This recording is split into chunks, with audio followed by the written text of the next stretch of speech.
It's a beautiful Sunday afternoon, and there was quite some drama when I was driving down to the studio. I saw two wonderful Nigerian citizens.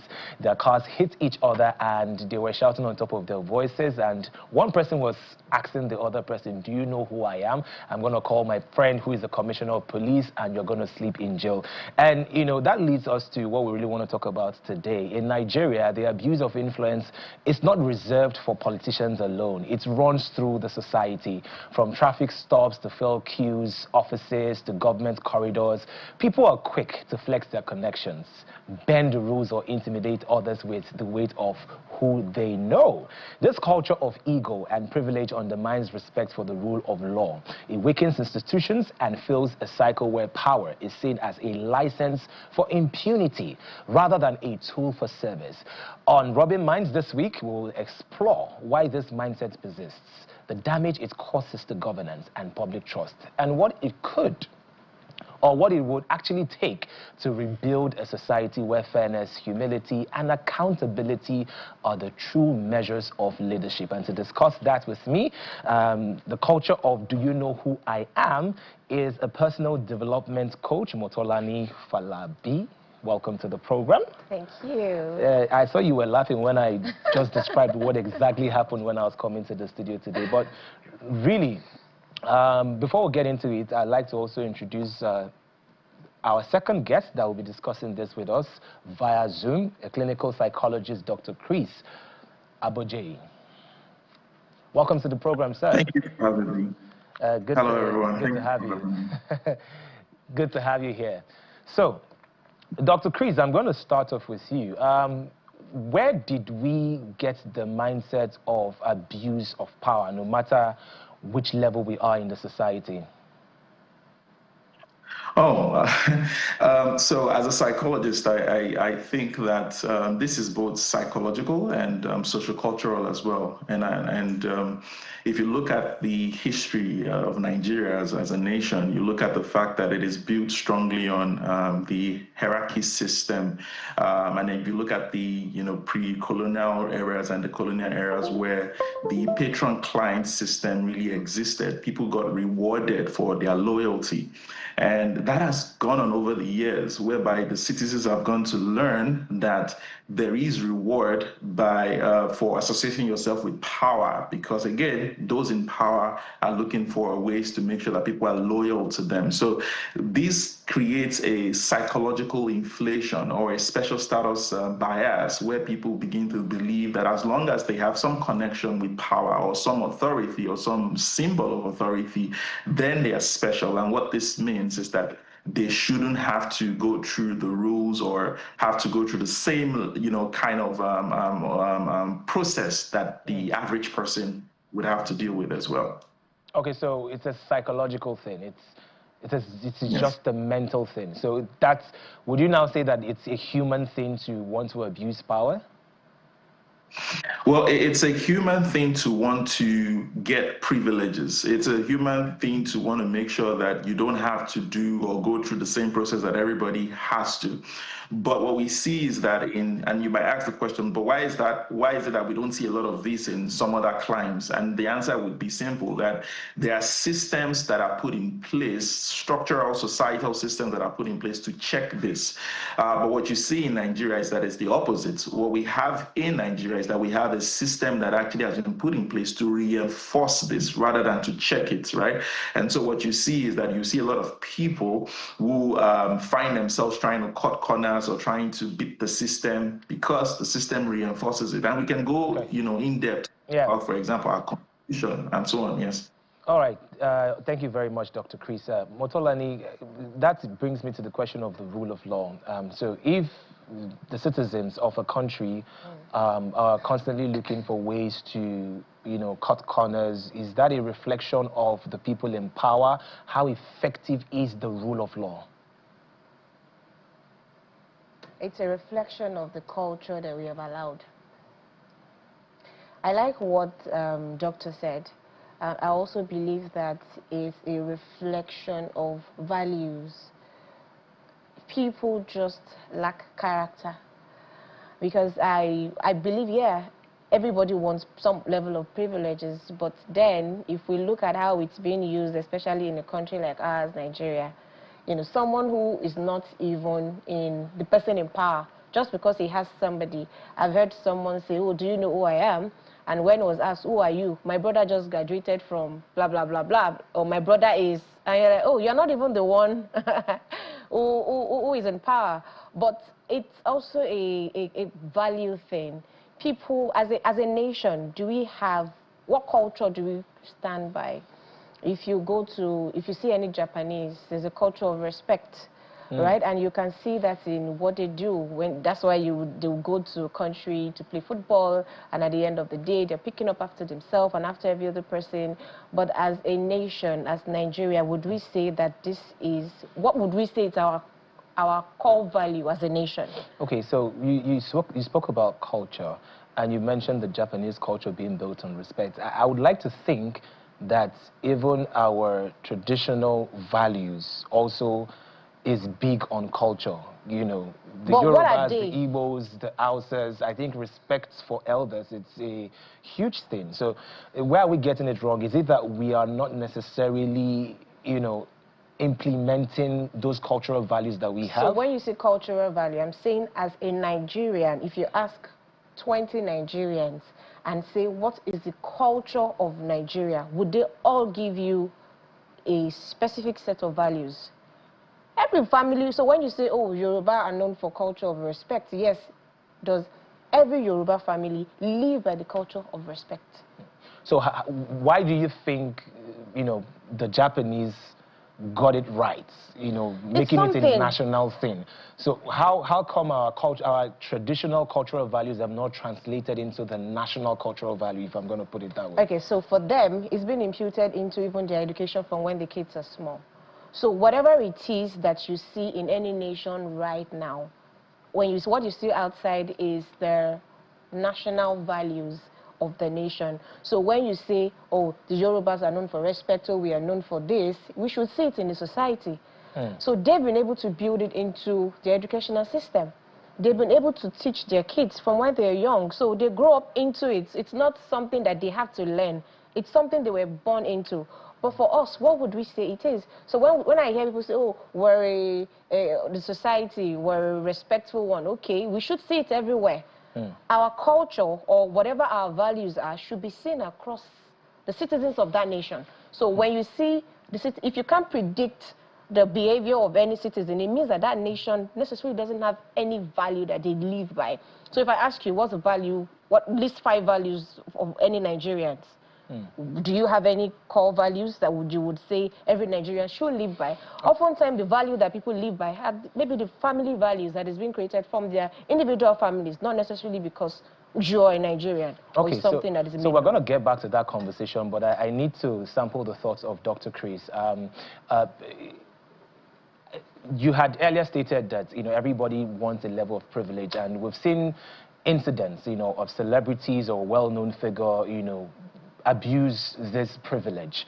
Of recent, I'm sure you must have heard of the news of the fracas between Kwamwan and Value Jet. What do you think exactly happened? Because both sides of the divide have said their own story. What do you think exactly happened? What is the psychology behind that, Dr. Chris? Well, so, you know, going back to when we talked about value, I think when we think about the values, we should be looking at the fact that for most of those cultures you mentioned, there is a goal. For the Nigerian value system of respect, what is the goal? And the goal simply is to be able to get some privileges or some loyalty. And so when you think about the incidents that have happened over time that you brought up, I think there's a social identity, you know, concern here, where people, you know, get certain privileges by the social groups that they belong to. So they have this pride. It's a psychological inflation, or what I would call a special status bias, where they think that because we are associated, or we have an association with someone in power and someone in authority, it gives me that, you know, association, or that, you know, immunity by association. And so we see that with celebrities, we see that with even religious leaders, we see that everywhere, you know, and that's what I think has happened. Because what this leads to is that it leads to what psychologists will call a cognitive dissonance whenever you find yourself in a situation where your inflated psychological perception does not meet the reality. So what happens is that the individual starts to experience frustration, and that frustration leads to the aggressive outburst that you probably would see in many of these incidences. Is that because I have associated myself, I believe that I should have, by association, the immunity that these certain peoples have, or the authority and the power that these certain peoples have. And when I don't get it, I experience cognitive dissonance, which is a distress that I feel that then leads to frustration and leads to the aggressive or anger outbursts that we usually see.